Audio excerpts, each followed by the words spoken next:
The steady rhythm of my baby's heartbeat filled the ultrasound room. Thump thump, thump thump, a sound that should have brought me peace.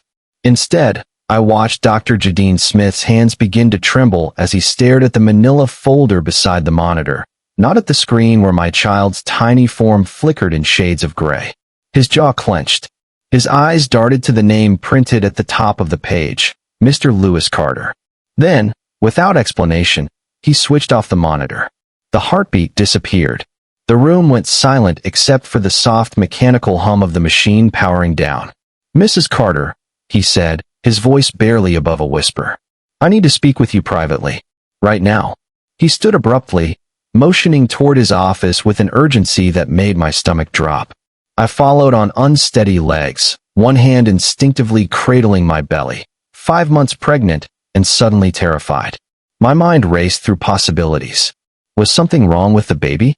A genetic abnormality? A complication? Inside his cramped office, Dr. Smith closed the door. Then he locked it. The click of the deadbolt made my throat go dry. "Is something wrong with the baby?" I asked, hearing the tremor in my own voice. He took a long, shaky breath, his dark face drained of its usual warmth. "Mrs. Carter, Cynthia, before I answer that, I need you to listen very carefully. What I'm about to tell you could change everything you think you know about your marriage." I blinked, confused. My marriage? The word felt foreign in my mouth. "What are you talking about? My husband couldn't even come today. He had that conference call with Tokyo." "You need to leave your husband," Dr. Smith interrupted, his voice dropping to an urgent whisper.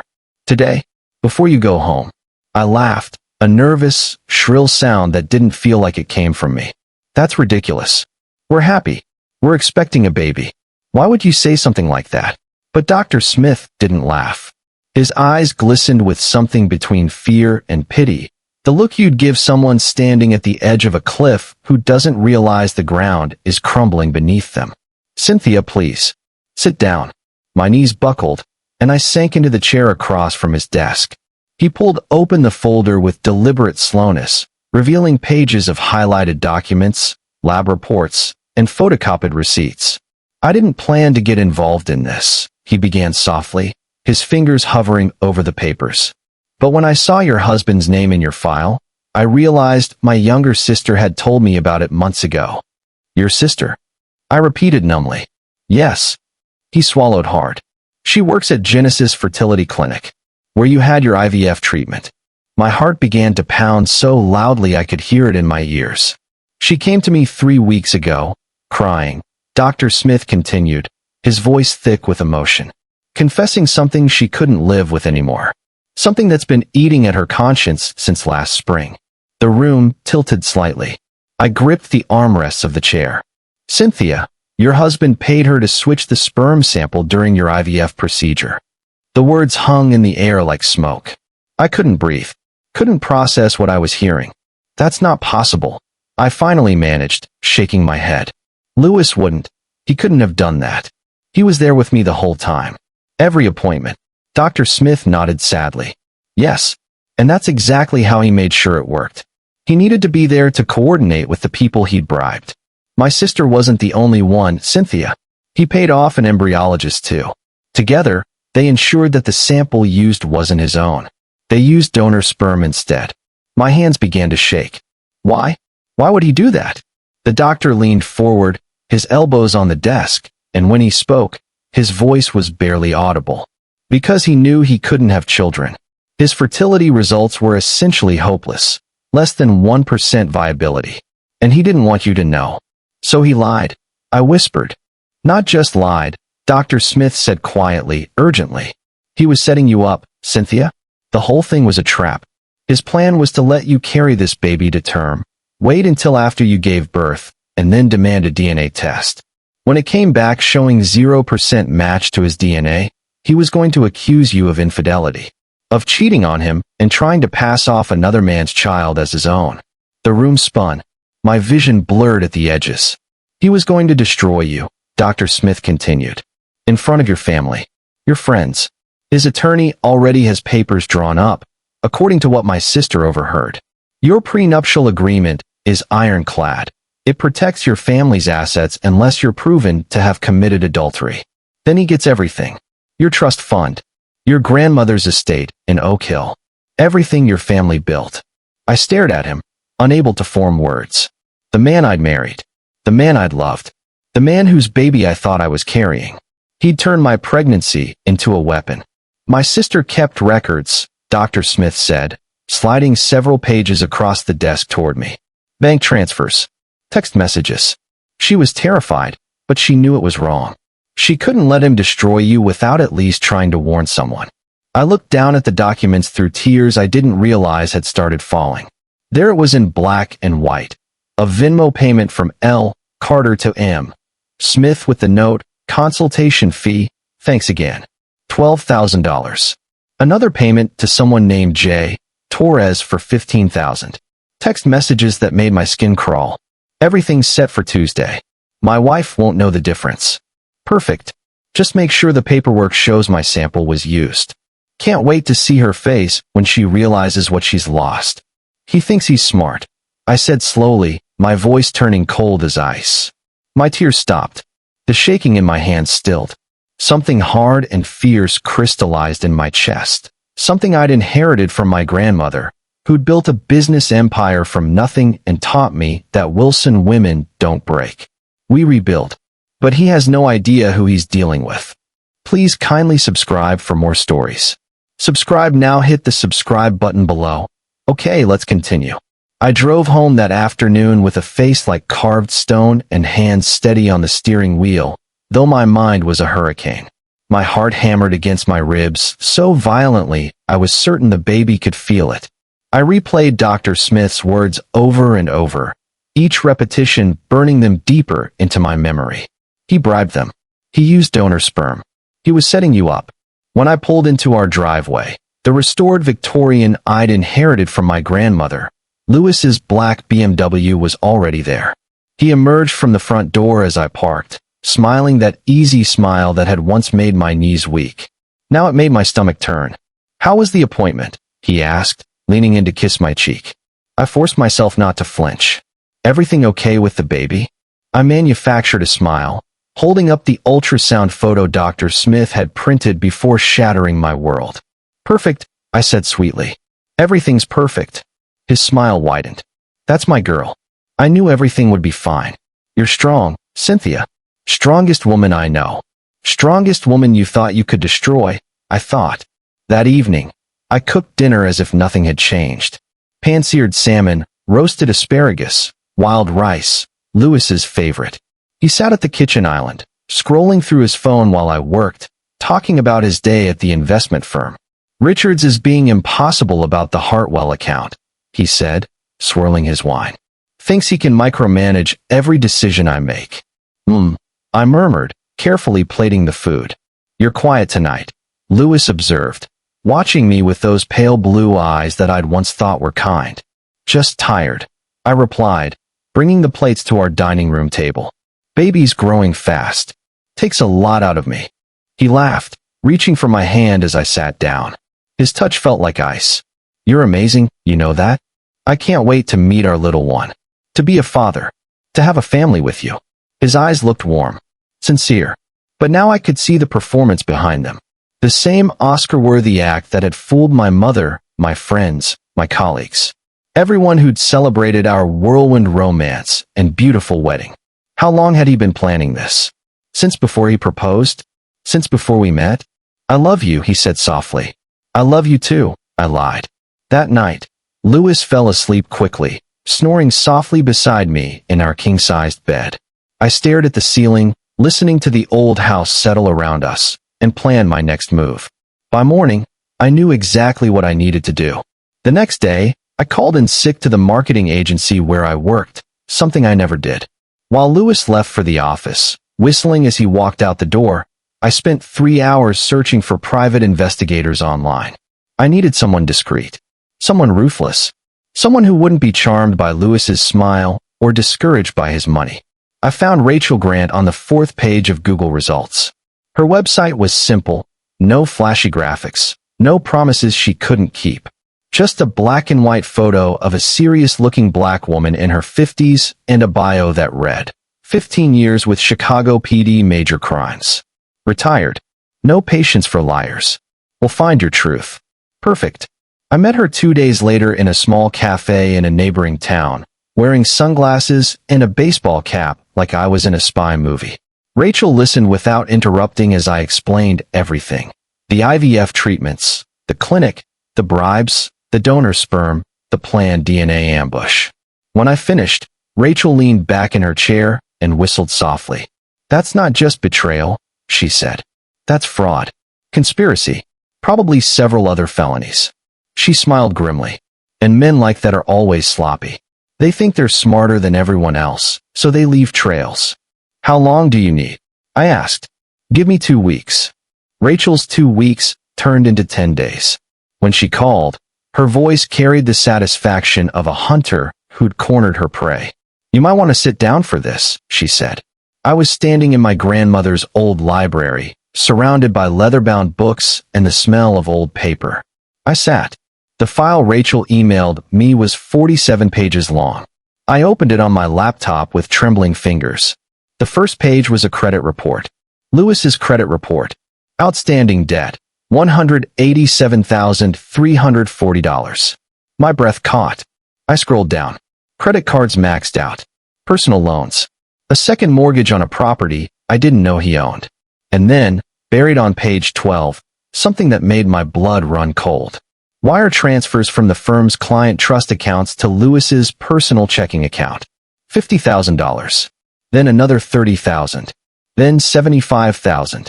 He was embezzling. Keep reading, Rachel said on the phone. It gets worse. The next section detailed Lewis's gambling habits. Online poker sites. Offshore betting accounts. 2 trips to Atlantic City in the past 6 months that he'd told me were client conferences. He'd lost $130,000 in one weekend. He's desperate, Rachel said. He owes money to people who don't exactly use lawyers to collect debts. I found communications with someone named Dimitri, who's been making threats. Physical threats, Cynthia. Your husband is in deep with dangerous people. I scrolled to the final section of the report, and my vision blurred with rage. There was another woman. Claire Hartfield. Lewis had been married to her 4 years ago, something he'd never mentioned. The marriage lasted 6 months. According to Rachel's findings, Lewis had convinced Claire to invest her inheritance in a business opportunity that turned out to be fake. He'd walked away with $300,000. Claire had filed a police report, but dropped it after Lewis's lawyer threatened a countersuit. You were his way out, Rachel said quietly. Your trust fund was the lifeboat he needed to stay afloat. And when that wasn't enough, he created a backup plan. Destroy you. Take everything in the divorce settlement. And disappear before his creditors or the firm's audit committee caught up with him. I closed my laptop slowly. Then he's going to drown in it. The hardest call I made was to my mother. We hadn't spoken properly in nearly 2 years. Not since she tried to warn me about Lewis before the wedding. I could still hear her words echoing in my memory. His smile doesn't reach his eyes, baby. There's something hollow in him. I dismissed her. Told her she was being overprotective, jealous that I was getting married. We'd fought. She didn't come to the wedding. Now those words rang in my ears like thunder. When she answered the phone, her voice was cautious. Cynthia? Mom. My voice cracked. I need to tell you something. And I need you to not say I told you so. There was a long pause. Then, softly, baby, I would never. What's wrong? I told her everything. The ultrasound. The doctor. The conspiracy. The debts. The embezzlement. Claire Hartfield. Everything. When I finished, my mother was silent for so long I thought the call had dropped. Mom. I'm here, she said, and her voice was steel. I'm just trying to decide which lawyer to call first. Your grandmother didn't raise fools, Cynthia. We protect our own. I'll have Jeffrey Morrison call you within the hour. He's the best divorce attorney in 3 states. And I'm calling Marcus Webb at the district attorney's office. We went to law school together. If your husband has been embezzling and defrauding women, Marcus will want to know. Tears streamed down my face. I'm sorry, Mom. I should have listened. Hush now. We don't have time for apologies. We have time for strategy. Can you keep pretending everything is normal? A few more weeks. I thought of Lewis's smile, his lies, his plan to brand me an adulteress and take everything my family had built. Yes, I said. I can do that. Good. Because we're going to destroy him, baby. Legally, financially, and publicly. He came for a Wilson woman. He's about to learn what that costs. Jeffrey Morrison turned out to be a silver-haired shark in a three-piece suit who smiled like he enjoyed blood in the water. He met me at my mother's house, spreading documents across her dining room table like a general planning a campaign. This is good, he kept saying, shaking his head in amazement. This is very good. Well, not good for you emotionally, obviously, but good in terms of building a case. Your husband is an idiot. He tapped the file Rachel had compiled. Embezzlement. Fraud. Conspiracy. We can get the DA involved, but I'd rather wait. Hit him with everything at once so he can't wriggle out. What about the prenup? I asked. Jeffrey's smile sharpened. The prenup protects your assets if you divorce for irreconcilable differences. It penalizes you severely if you commit adultery. But here's the beautiful thing, Cynthia. Your husband's entire plan was to manufacture false evidence of adultery. That's fraud. That's conspiracy to commit fraud. A judge will void that prenup so fast your husband's head will spin. My mother squeezed my hand. Jeffrey continued, but I want to do some more digging first. A man like Lewis Carter doesn't suddenly become a con artist at age 34. There's a pattern here. 3 days later, Jeffrey called with news that made my hands shake. I found her, he said. Claire Hartfield. She's willing to talk. I met Claire at a coffee shop in Milwaukee, where she'd moved to escape her past. She was petite, blonde, and carried herself with the careful wariness of someone who'd learned not to trust easily. He told me he loved me after 2 weeks, she said, stirring her latte without drinking it. Proposed after 2 months. I thought I'd found my soulmate. She laughed bitterly. Turns out I'd found a predator. She explained how Lewis had isolated her from friends, convinced her to invest her inheritance in a sure-thing startup, and then vanished when the business turned out to be fake. When she'd threatened to go to the police, his lawyer had buried her in threatening letters. I dropped the case because I couldn't afford to fight, Claire said, tears in her eyes. He took everything. My money, my dignity, my ability to trust anyone. I reached across the table and took her hand. He's not going to get away with it this time. You're going to fight him? Claire asked.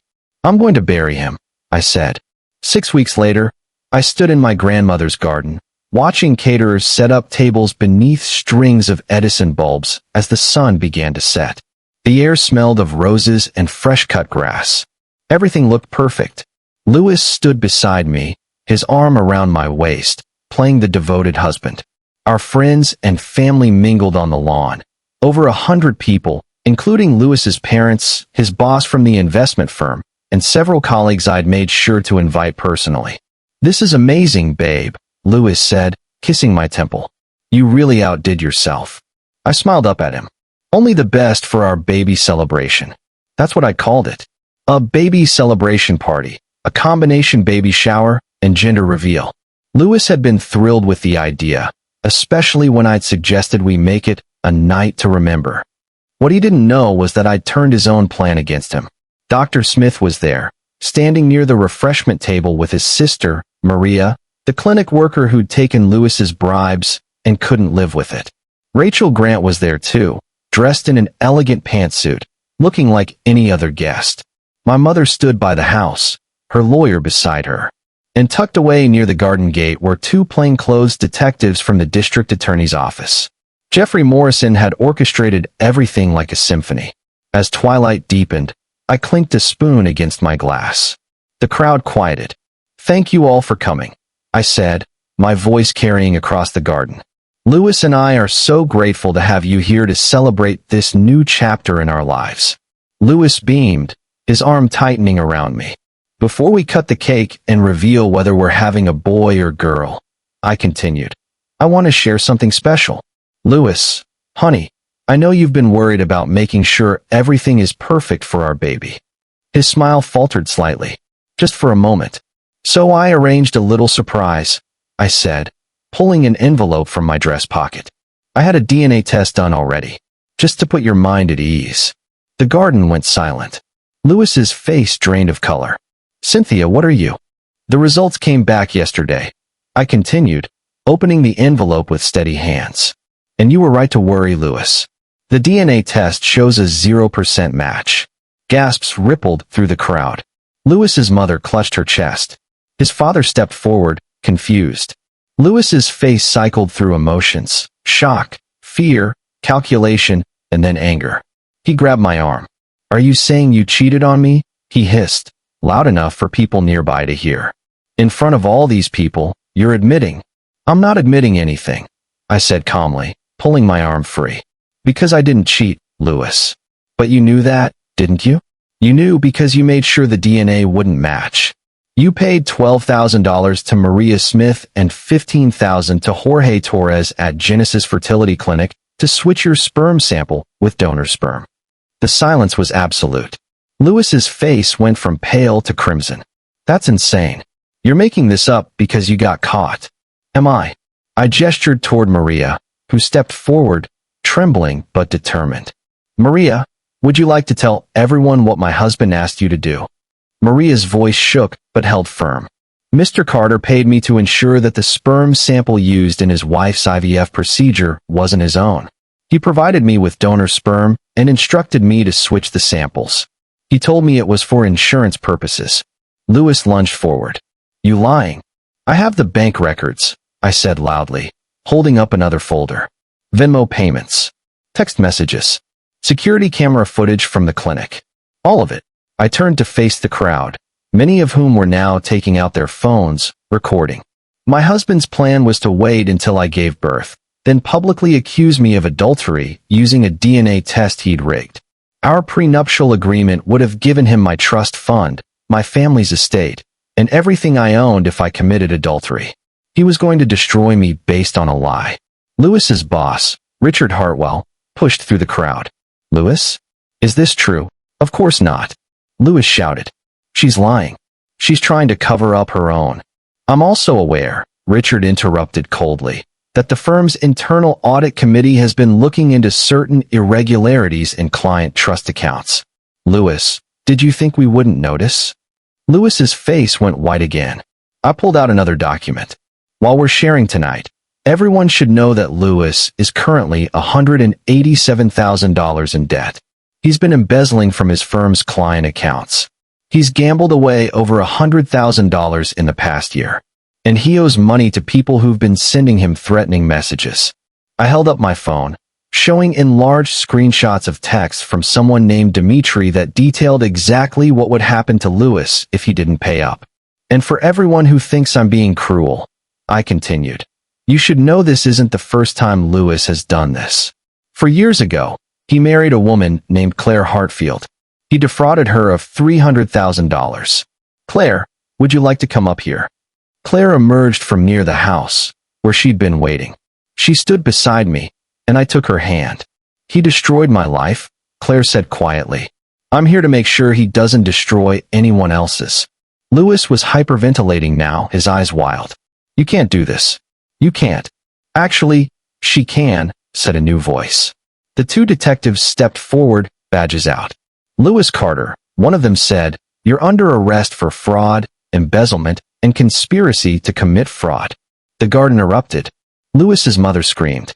His father tried to intervene, demanding lawyers.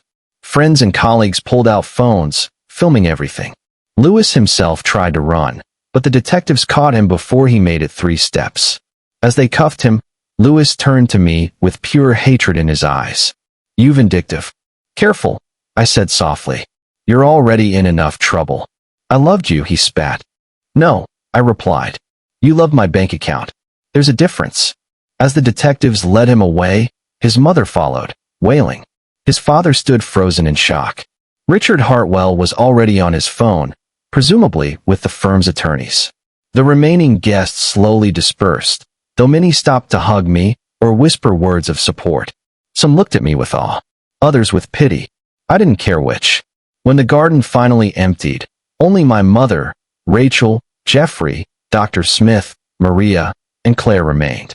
"You okay?" my mother asked, wrapping her arms around me. I will be, I said. And I meant it.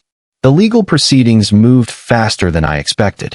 Lewis's firm fired him immediately and pressed charges for the embezzlement.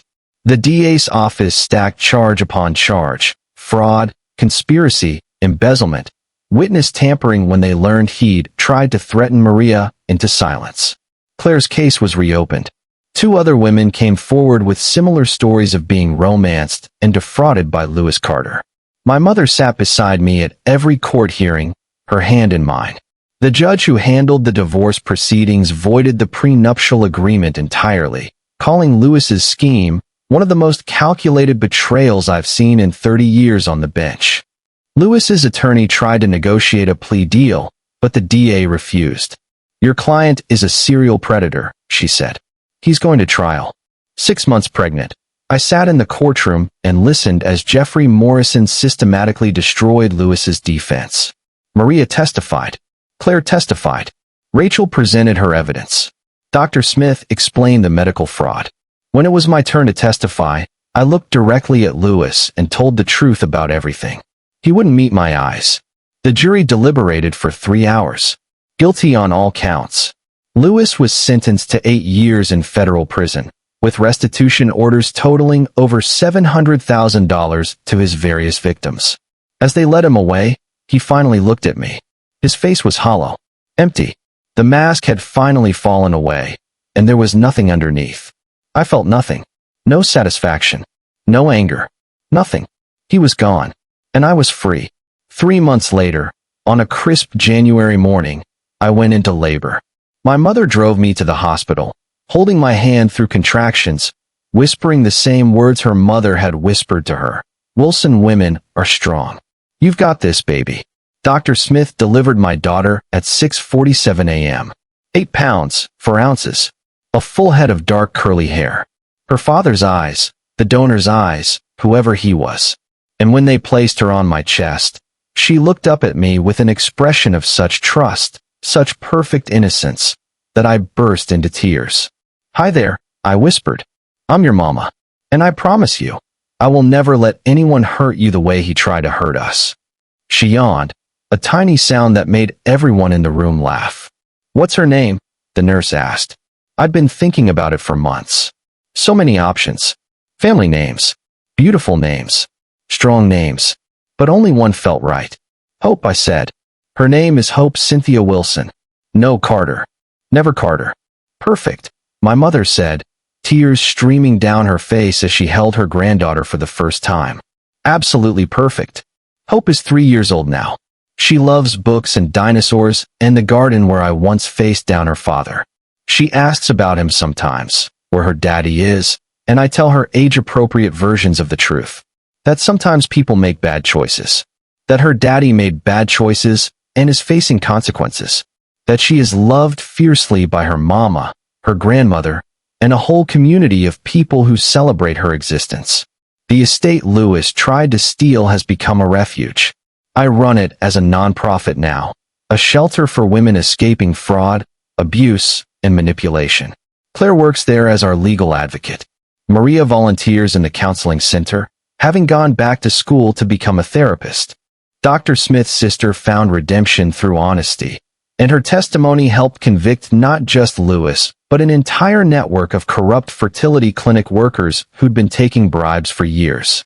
Lewis writes me letters from prison sometimes. Apologies that feel hollow. Explanations that sound like excuses. Promises that he's changed, that he's sorry, that if I would just visit, he could make me understand. I never write back. Because here's what I learned. Some people come into your life as blessings. Others come as lessons. Lewis was a lesson. A hard, painful, expensive lesson about trust and masks and the difference between love and performance. But hope? Hope is my blessing. Every morning she wakes me up by climbing into my bed, her small hands patting my face, her voice bright with possibility. Mama, Mama, wake up. It's a new day. And every morning, I look at her face, so full of joy, untouched by the darkness that almost destroyed us, and I think about Dr. Smith's whispered words in that ultrasound room. Divorce him. 2 words that saved my life. 2 words that gave my daughter hers. And every single day, I'm grateful I listened. Subscribe for more stories. If this story shook you, you're not alone. The moment Dr. Smith locked that door and whispered, "Divorce him," Cynthia's entire world shattered. But what she did next shocked everyone, including Lewis. What would you have done in her situation? Drop your thoughts in the comments below. Would you have confronted him immediately, or would you have played the long game like Cynthia did? And here's the real question. Do you think Lewis got what he deserved, or should his punishment have been harsher? Hit that subscribe button if you want more true stories. Comment below. Have you or someone you know ever discovered a devastating secret? How did you handle it? Your story might be featured in our next video. Turn on notifications so you never miss these jaw-dropping real-life stories. Share this with someone who needs to know they're not alone, and that sometimes the person sleeping next to you is the last person you should trust. See you in the comments.